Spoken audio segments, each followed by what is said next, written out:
Hello my friends, good morning to you. We're back on our reading of the Spirits book and we are at the topic Theoretical Essay on Sensations in Spirits, and we are at question 257. Well, continuing with the question, let's see. The body is the instrument of pain. If not its primary cause, at least its immediate cause. The soul has the perception of such pain, and this perception is the effect. The memory that it preserves of pain can be very acute, but this does not imply any physical sensation. Actually, cold and heat cannot disorganize the soul's tissues. A soul can neither freeze or burn. Every day, do we not see the memory or the concern about a physical will producing its effects, even to the extent of causing death? We all know that individuals who have undergone an amputation feel pain in the limb that no longer exists. The limb is obviously neither the site nor the starting point of the pain. The brain itself has simply retained the impression. Likewise, we can assume there is something similar in the sufferings of spirits after death. An in-depth study of the perispirit, which plays such an important role in all spirit phenomena, such as vaporous or tangible apparitions, in the state of the spirit, at the moment of death, in the so frequent notion that it is still alive, in the frightening situation of suicides, in those who have undergone capital punishment, in those who have overindulged in material pleasures, and so many other facts have shed light on this question, providing the explanations that we are presenting here in summary. The perispirit is the link that unites the spirit with the matter of the body. It is drawn from the environment, from the universal fluid. At the same time, it contains electricity, magnetic fluid, and to a certain extent, inert matter. We could say that it is the quintessence of matter. It is the beginning of organic life, but not of mental life, because that belongs to the spirit. The perispirit is also the agent of external sensations. In the body, these sensations are localized in the organs that serve as their channels.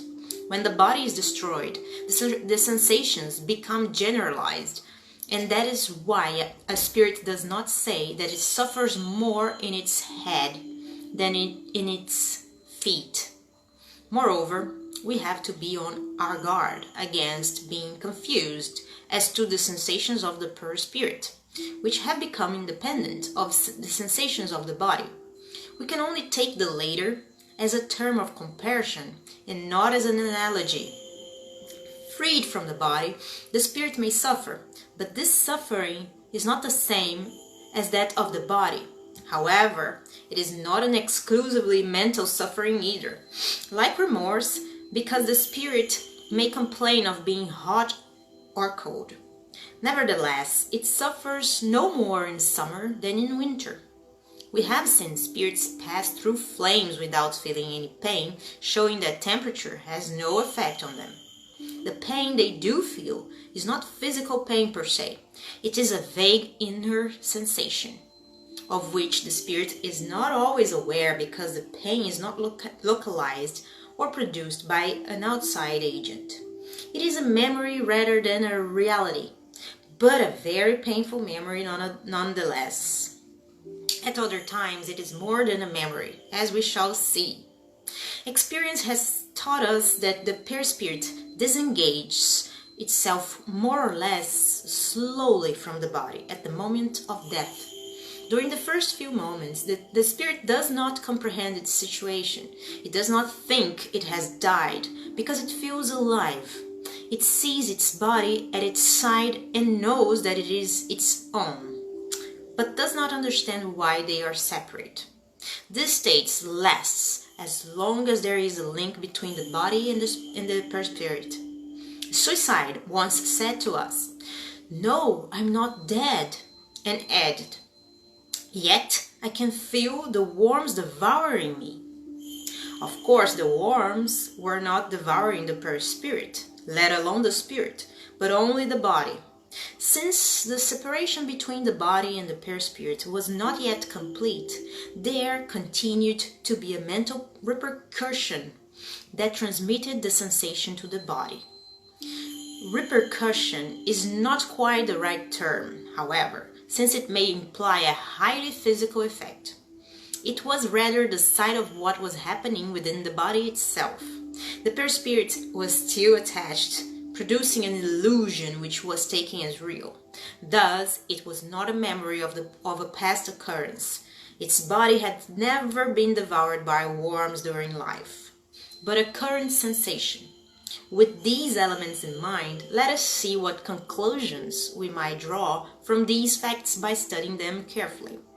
During life, the body receives impressions and transmits them to the spirit via the perispirit, which probably comprises what is called the neurofluid. In neurofluid, they say the instrument that is indispensable for the soul to relate to the outside world, since by its very nature the neurofluid is very material and coarse. It is necessarily separate from the soul itself, but becomes more ratified as the soul becomes sublimated and gradually approaches the radiant nature of the spirit. But, well, when it is dead, the body no longer feels anything because it has neither spirit nor perispirit. When disengaged from the body, the perispirit experiences sensation, but since sensation no longer reaches it via a limited channel, it becomes generalized.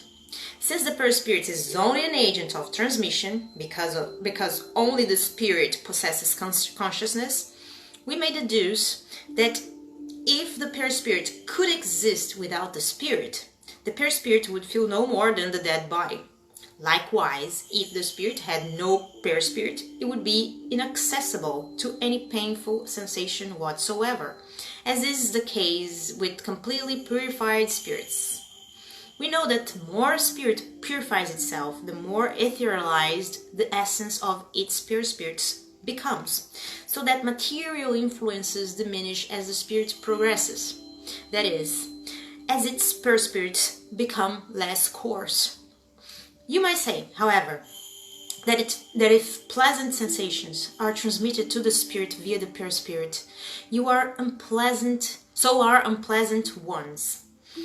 And if a pure spirit is inaccessible to some, it must be equally inaccessible to others.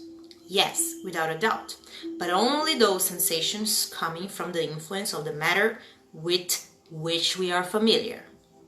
The sound of our instruments and the smell of our flowers make no impression whatsoever on a pure spirit, yet it enjoys inner sensations of indefinable enchantment, of which we do not have the slightest idea, because they are as imperceptible to us as light is to those born blind.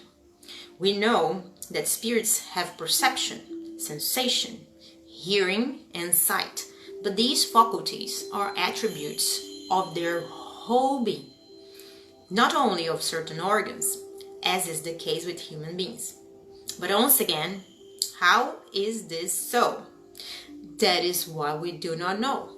The spirits themselves cannot explain it to us because our language was not made to express ideas that we cannot conceive of.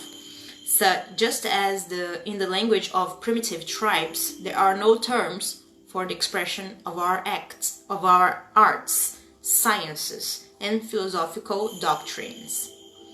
In saying that spirits are inaccessible to the impressions of matter, we are referring to the most evolved spirits, whose etherealized envelope finds no analogy in this world. It is different with spirits whose perispirit is denser because they perceive our sounds and our odors, but not via a limited part of their organism as when alive. They may say that molecular vibrations are felt throughout their entire being, and therefore, in their sensorium commune, the spirit itself, but in a different manner, perhaps producing a different impression, which may cause a modification in their perception. When they hear the sound of our voice, and yet they can understand us without the need of speech. The mere transmission of thought is sufficient, attesting to the fact that their mental acuity becomes greater the more dematerialized they become. The faculty of sight is independent of light. It is an essential attribute of the soul, for which darkness does not exist, and shows itself to be broader and more penetrating among those who are more purified. Therefore, the soul or spirit possesses within itself the faculty of all perceptions.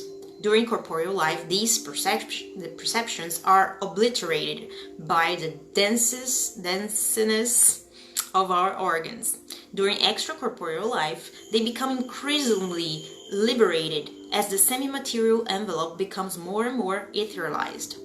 Drawn from the surrounding environment, the spirit varies according to the nature of the different worlds. In passing from one world to another, spirits change this envelope as we change our clothes when we go from summer to winter or from pole to equator.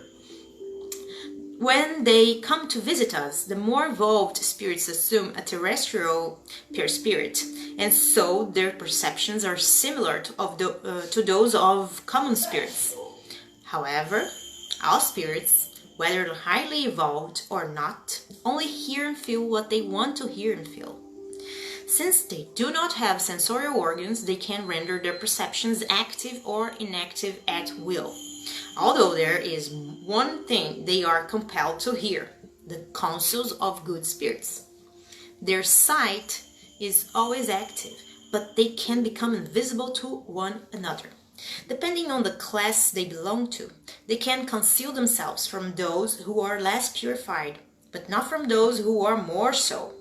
In the first moments after death, a spirit's sight is always dim and confused, but becomes clearer as it frees itself from the body, and can acquire even more clarity than it had during life, including the possibility of penetrating objects that are opaque to us. As for the extension of a spirit's sight into indefinite space, into the future and the past, that depends on the spirit's degree of purity and evolution. You might say, this entire theory is not very reassuring. We had thought that, once freed from our dense envelope, the instrument of our pains, we wouldn't suffer anymore. Now you're telling us that we can continue to suffer. Whether it's one way or another, it is suffering nonetheless. Alas, yes, we can still suffer a great deal and for a long time, but we might also no longer experience any suffering at all from the moment we leave this corporeal life behind. The sufferings of this world are sometimes a result of a cause outside ourselves, but more often they result from our own volition. If we trace them back to their origin, we will see that most of them are due to causes we could have avoided. How many ills, how many infirmities do people owe solely to their excesses and ambitions? In a word, to their passions. If individuals always lived judiciously and never abused anything, if they always had simple tastes and modest desires, they would save themselves many tribulations. The same applies to spirits. The sufferings they undergo always result from the matter in which they live on the earth. Of course, they will no longer have gout or rheumatism, but they will experience other sufferings that are not any smaller.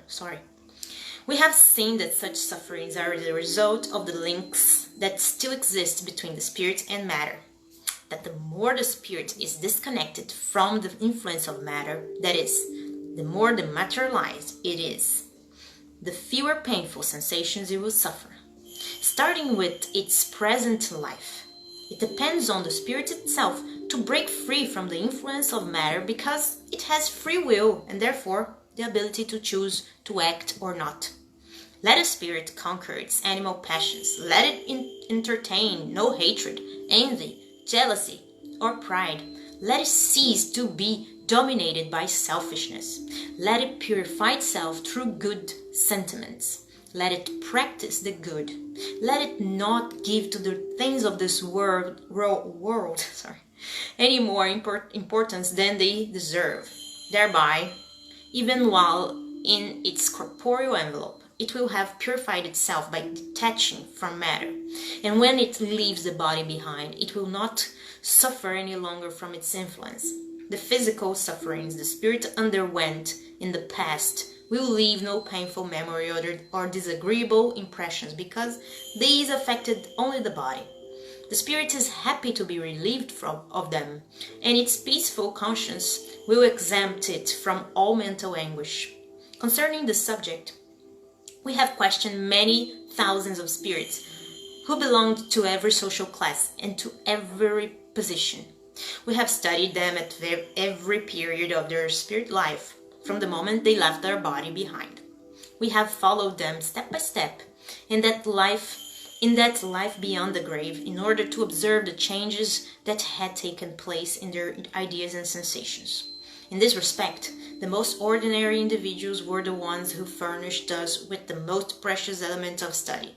We have seen that their sufferings are always related to their conduct.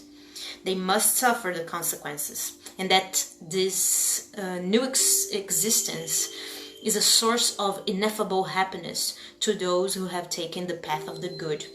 Hence, it follows that for those who suffer, it is because they have wanted to, and they have only themselves to blame in the other world as in this one. Guys, I stay for here today, and I hope you guys have a good day. God bless you all. Big kiss. See you next time. Bye bye.